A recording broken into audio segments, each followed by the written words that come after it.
wanted to send my girlfriend a picture of my private parts, I would have had to have found a piece of notebook paper, put it on the edge of the kitchen table, waited until nobody else was home, ran over to the table, dropped my pants, laid Junior on the paper, take a pencil and trace him out. Then I would have had to have got a box of crayons, and it would have had to have been the 64 count box because that was the only one that had flesh tone in it. Color it in, fold that paper up, put it in an envelope, address it to my girlfriend, put a stamp on it, walk down the driveway and put it in the mailbox to mail it to her. So 3 days later, she could call me and go, "Why did you send me a drawing of your thumb?"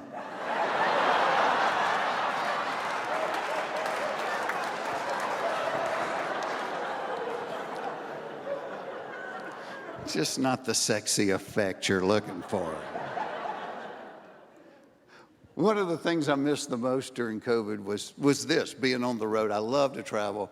My wife loves to travel. And when it became evident that we weren't going to be going anywhere for a while, my wife ordered a bunch of travel magazines. And so one night I'm sitting at home flipping through one of her travel magazines, and I found an article in there that was written by a woman trying to teach other women how to pack for a 10-day trip using only a carry-on suitcase. Let me repeat that. A woman packing for 10 days using only a carry-on suitcase. And I thought, what woman is she talking about? Barbie? My wife couldn't pack for a nudist colony in a carry-on suitcase. And now the airlines only let you take one carry-on. Well, if I'm with my wife, she'll have two, and I have whatever I can fit in my pockets. But I thought it was interesting because we live in an age where people try to make everything sexist, that this article was just written to women. She didn't say men. Because I think men could do 10 days in a carry-on. Could you do it? I could do it. You might be burning the socks and the underwear, but I could do it. Because I think most men probably pack like I pack. Like I'll walk in my closet and I think, okay, I'm about to be out for 3 days. 3 days means 3 pairs of socks, 3 pairs of underwear, 3 shirts, another pair of blue jeans in case I spill something on these, toothbrush, razor blade, boom, ready to go. 10 seconds of well thought out packing. That's how I pack. Now, when I go on vacation with my wife, and let me say this right up front, I love being on vacation with my wife. Because my wife is a lot more friendly on vacation than she is at home. Something about having numbers on the door seems to light her fire. The same girl that won't look at me twice at home, you get numbers on the door, she is hanging the trapeze before the bellhops to the ice machine. Love being on vacation with my wife. It's getting to vacation that is the challenge. Because it takes my wife longer than 10 seconds to pack. It takes her days to pack. Because she has outfits. There's not a man in this room that has an outfit. But my wife has to put together an outfit for every day we're going to be gone. Plus additional outfits in case we go out somewhere nice to dinner. Plus reserve outfits in case some of the starters get hurt. So this takes a lot of time and work. So 2 or 3 days before we're even supposed to leave, my wife will start pulling clothes out of the closet, and she'll lay them on the bed like flat Stanley mannequins. And she just stares at them.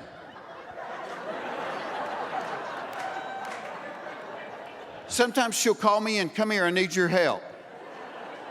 Okay, I am down to these 2 outfits. Which one do you like the best? One on the left. Are you kidding me? What's wrong with the one on the right? Nothing wrong with it. I like that one on the left. I love that one on the right. You know what? Now that I start thinking about it, I think I really like that one on the right. No, you don't. You're just saying that. Now, I don't know what to do. I know what to do. I'm going to go jump in front of a bus. You stand here and stare at this for a while. And see, the difference between us is once I have my clothes packed, I'm packed. With my wife, her clothes, that's just the foundation. Her packing is like an archaeological dig. There's many, many layers to it. Because once she has all the outfits picked out, now she has to go back and pick out the jewelry that goes with each particular outfit. If you watch court TV, that's what they call the jewelry selection process. Next layer is the shoes. The shoes take a long, long time. She doesn't like to be apart from her shoes. She spends longer picking shoes for vacation than we spent picking names for our children. I hope to God she never has to choose between her shoes and me. Because I could see the surgeon going, well, Miss Foxworthy, we can save Jeff's life. But in order to do it, you would have to get rid of all of your shoes.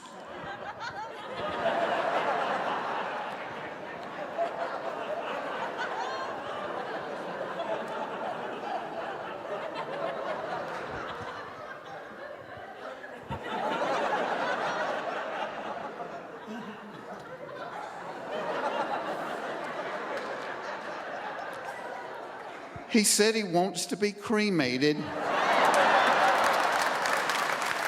I'm gonna need some new shoes for that ceremony.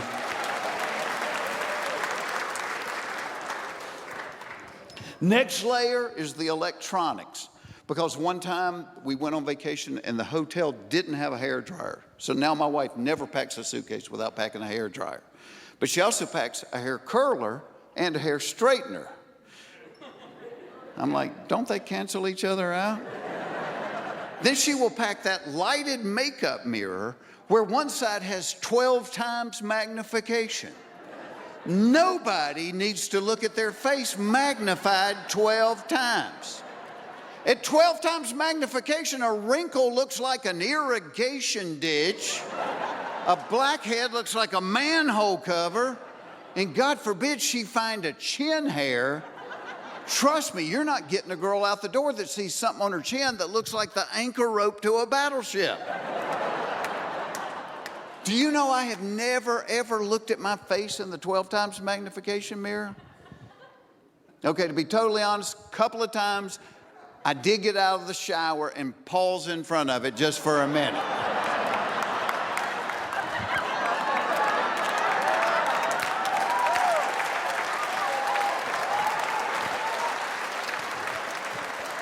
Buenos dias, Senor Enchilada Grande.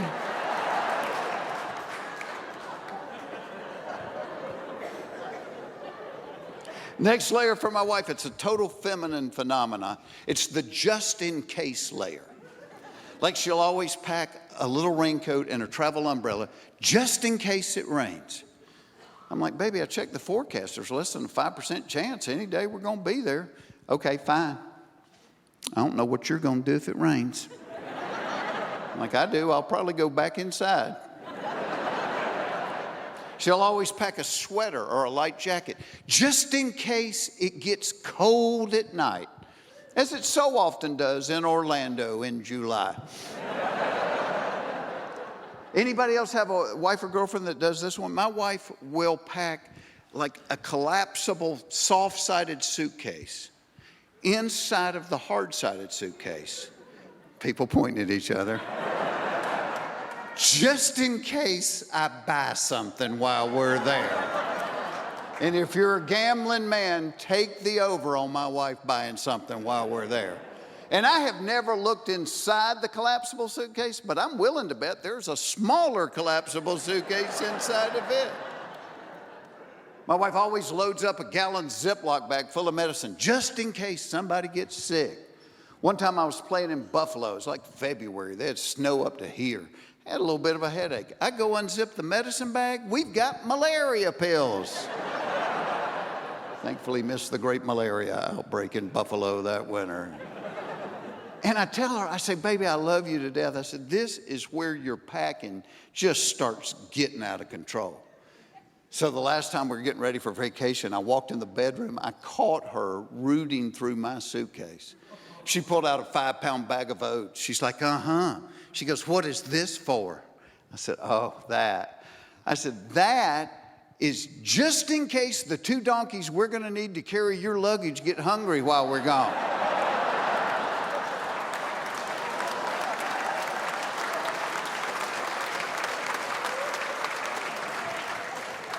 And actually, she packs light for airline travel as opposed to if we're going on vacation in the car. If we're going on vacation in the car, there's a fine line between packing and moving. But my wife and daughters think it is their obligation to fill that SUV to the roof. And the way they pack a car would make a man lay on the floor and cry. They'll bring out a bag with bread and potato chips, put it on the bottom, then put 3 suitcases on top of it. I'm like, if you want me to live, please let me do this. Because there's an art to packing the car, is there not? My dad taught me, you do suitcase Tetris, flip them, spin them, turn them upside down. When he would get finished, you couldn't get a piece of notebook paper between anything in that vehicle. My dad could get a house full of furniture into the trunk of a Buick. Hold the jack, hand me the piano. I got this son of a gun now. And like my daddy, once I get that car packed, I'm ready to go. Not my wife. Oh no, we can't go yet. The car's packed, why can't we go? Because I got to straighten up the house. Wait, do what? Well, I'm not going to be able to have a good time if I know I'm going to be coming back to a messy house.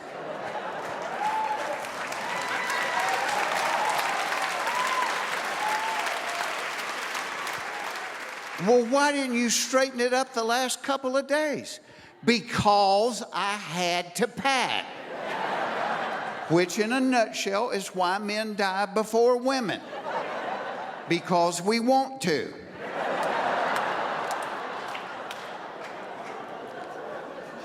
We have been married for 36 years. My wife still, thank you.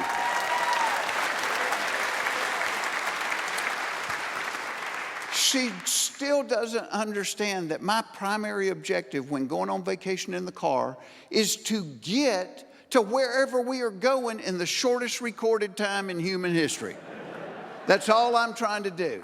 Now, I've learned through the years, my wife's objective on a vacation trip in the car is to consume enough liquid where she will have to pee every 15 minutes, therefore destroying my objective. And my wife will never have to go to the bathroom until we've just passed an exit. Then she's like, oh, I got to go, and I got to go really, really bad. I'm like, well, you will really, really get your chance in 44 miles because that's how far it is to the next exit. Well, she will not go between exits. And every man in this room has been between exits. Nobody had to teach us how to do it. We came out of the womb with this knowledge. You pull the car off the side of the road, you get out and you check the air in the right front tire.